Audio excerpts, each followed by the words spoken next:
This is the new Mercedes CLA, and it's a bit like Hannibal, the cannibal from Silence of the Lambs, because it's going to eat into sales of its bigger brother, the C-Class. You see, it starts from just under £31,000. It looks absolutely gorgeous and very expensive. Let's start this review by talking about the CLA's design, because after all, that's what this car's about, because it's a good looking thing. Back end looks good, side looks very good, front looks good as well. And as standard in the UK, you get an AMG body kit because it starts with the AMG Line version. And check this out. Frameless doors, yes, like a coupe, both front and back. Swooping roofline as well. Of course, 18-inch alloys and upwards if you need them bigger. And at the front, you've got like a pinched face, like angry looking eyes, and that pin style grille. Love it, love it, love it. I also love the interior design. Now, it's effectively the same as the A-Class because they're basically the same car. It's just that this is the saloon, the A-Class is the hatchback. And this dash design has to be one of the best ever created on a current modern car. I like the fact that it's stepped, it just makes it interesting. I like the fact you've got leatherette on the dash as well, on the door tops. The sport seats, they look cool as well, and I like the fact that you can have this two-tone leather effect. Materials on the dash, soft and squidgy. You've got expensive feeling metal trim here about the place, and there's more shiny bits throughout the cabin. The sporty steering wheel is gorgeous as well. I like this gloss black trim down here. The only problem with this stuff is that it scratches super easily, and that brings me on to some of the things I'm not so keen on. For instance, some of the things you touch actually feel quite cheap, and the scratchy plastics down here, the plastics on here and here are just awful. There's more scratchy bits here, and it's quite scratchy down there as well. The control stalks for the gear selector and the windscreen wipers feels cheap, and while this interior does look beautiful, the quality isn't as good as on the new BMW 1 Series. But I can forgive everything because of these screens, and that brings me onto this car's equipment list. The CLA range starts with the Amg Line, and it has a 10-inch touchscreen with satellite navigation and a 7-inch digital driver's display, heated seats and dual zone climate control. Next trim up is the Amg Line Premium, which adds ambient lighting, of which there are many different colours, keyless entry, and a larger 10-inch digital driver's display instead of the 7-inch standard one you get. Plus, you also get augmented reality for the satellite navigation, which superimposes graphical images over a live camera feed of the road ahead. It also gets a big glass roof that opens, and something called Energising Coach, which alters the air conditioning, the ambient lighting, and the music from the stereo, depending on your mood. Finally, there's the Amg Line Premium Plus, which upgrades the normal LED headlights to adaptive ones that are designed not to dazzle other drivers. Anyway, let's continue with the review, talking about the infotainment systems in particular. The displays are absolutely gorgeous. They're bright, they're clear, the graphics are crisp. You can use the central display as a touchscreen or scroll through its menus using the touchpad on the center console, or the left touch-sensitive button on the steering wheel if you want. There's also voice commands too, but they're not quite as good as those in the latest BMWs. Hey Mercedes. How can I help you? I'm too hot. Temperature is 20 degrees. Android Auto and Apple CarPlay are easy to set up and use for music streaming or Waze or Google Maps, which, to be honest, are better for dodging the jams than Mercedes' own built-in sat-nav. To be fair though, this is easy to use when it comes to inputting a destination and adding a waypoint. Now let's move on to the digital driver's display. Once again, absolutely gorgeous. And you can change the design of the dials if you want to. It's all controlled using the right-hand side steering wheel button, and it can show loads of information, including the Navi map, though annoyingly it can't show Google Maps nor Waze. Now overall, I think the system's pretty much as good as BMW's iDrive, though I prefer it because it has that Android Auto, so I can connect my own personal Samsung phone up to it. Thank goodness for that. In terms of the rest of the connectivity, in here you've got some USB ports and you have a 12-volt socket. There's also a wireless charging pad there. There's a couple more USB ports in there. The only thing is they're all USB-C, so you have to use this special connector because I don't have a USB-C to USB-C cable though. They're not all that expensive really. Storage-wise, in addition to this space here, you have an okay-ish size glove box. There's some cup holders here, so fine for a coffee. And you might think that's a bit too big, isn't it, for my energy drink? Well, if you press that button, a little bit sticks out to hold it a touch tighter. The door bins are big enough for a 750ml bottle, which is good. The seating position in the car is actually pretty good, so the seat does go nice and low. The only problem is that headroom isn't the greatest in the front, so if you like to have your chair up high, or if you're tall, you may end up at like, oh no, that's not good, like that. Yeah, that's really not good. I think I've just hurt my neck. There's plenty of adjustment, thankfully, in the steering wheel. That is quite a lot, so you can get comfy behind the wheel quite easily. And you've got this extra little bit on the seats there, so you can extend it out for some more under thigh support, which is nice. So it's reasonably practical here in the front. Unfortunately, the CLA isn't as practical in the back as it is in the front. The main problem is that sloping roofline that makes the car look so cool. But I don't look so cool now, do I? My head pressed up against the ceiling, and I'm not even 6 foot. It's not great. Knee room is all right, and even with the front seat slammed, you can just about squeeze your feet underneath it. The real problem though is that they've actually situated the seat quite low to try and counteract that sloping roofline, and as a result you feel like you're in a weird kind of stress position. There's no under thigh support. It's really not that comfy. Now if you want to carry 3 in the back at once, yep, it's even worse. The middle seat is raised up.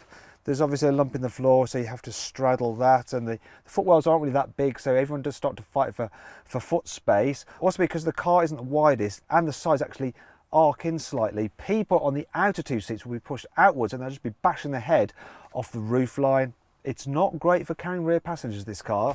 Wouldn't matter so much if they're small, though the high window line means that you don't get a great view out, and it is quite dark back here. Thankfully though, look, the windows do go all the way down if that matters to you. And there are some other useful practical features, such as the door bins are big enough for another 750ml bottle. You've got some storage nets here and here. There are 2 extra USB-C ports there for charging your stuff. And with the premium model you do get a fold down armrest with a couple of cup holders, which is handy, but the entry level car doesn't have that. Oh well. We have some, if I can do it, through loading, which is useful if you need to carry longer items and you still need to carry 2 people in the back at once. What's not so good is fitting a child seat in this car. The main reason is that it's quite hard to get it in through the narrow doors because they don't open very wide. Also, you have to move the front seat quite a bit forward to get a rear-facing child seat inside. At least the Isofix anchor points are easily located and don't have covers. However, if you do fit 2 child seats, you won't be able to fit an adult in between them because there's just not enough space. So the mother-in-law will have to stay at home. Oh dear. Anyway, let's talk about the boot. The outright capacity isn't that much less than a C-Class, and it is bigger than an Audi A3 saloon. Also, the opening's kind of wide-ish for a saloon, so you do have a lip to lift stuff over, but it's not too bad. And there's some extra underfloor storage, but really, you're not going to fit much in there, are you? Unless you want to carry some pieces of A4 paper, because it's quite shallow. There's some tethering points here and here. Oh, actually, you can fold down the rear seats. Though, yeah, you have to lean in to do it. Go on, there we go.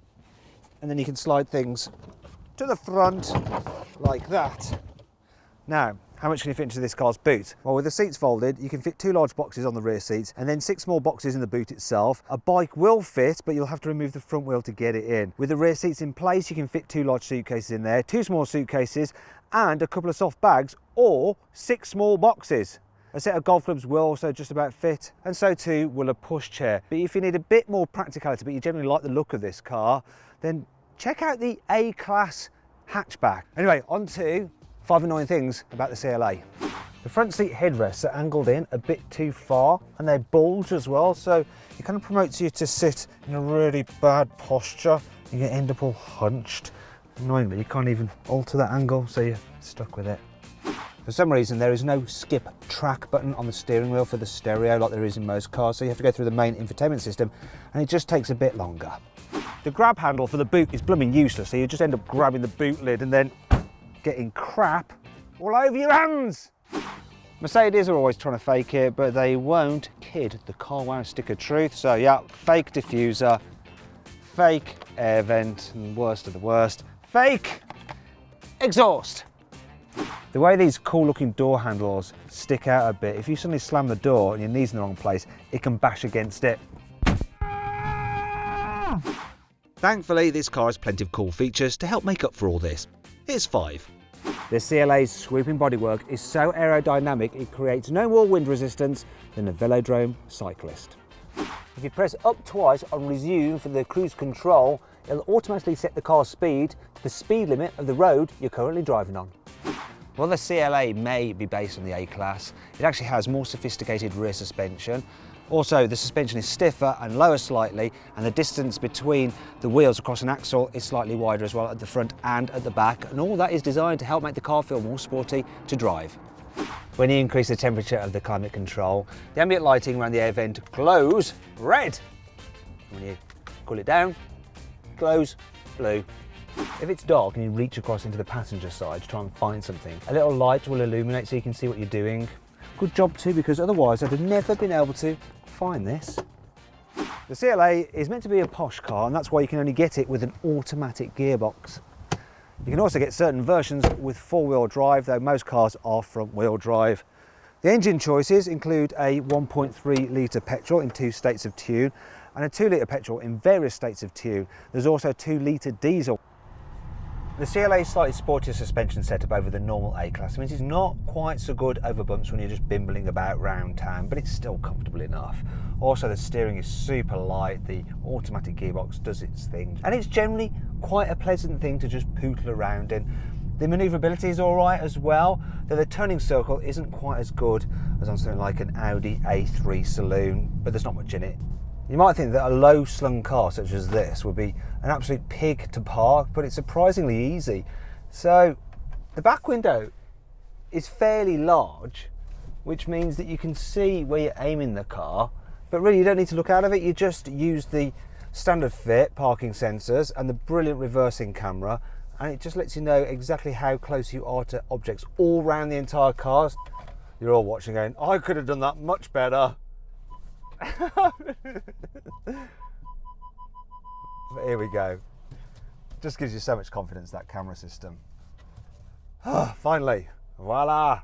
I do love the fact that it's so easy to go from reverse into drive and reverse again, just using the column mounted gear selector. See, super duper easy.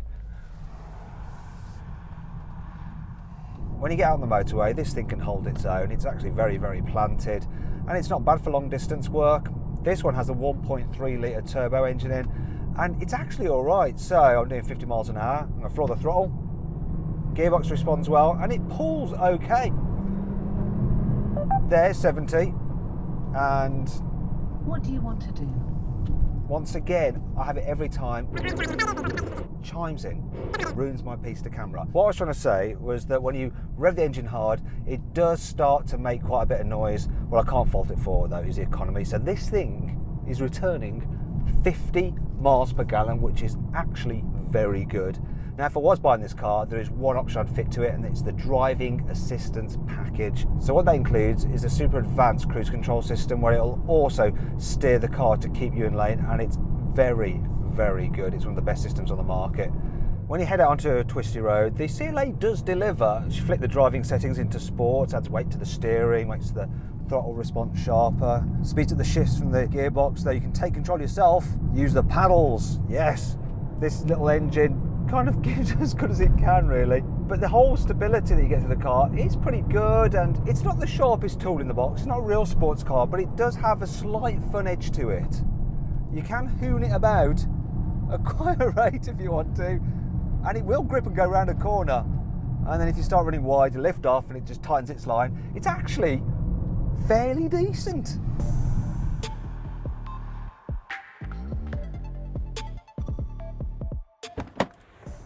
So then, what's my final verdict on the Mercedes CLA? Should you avoid it? Should you consider it?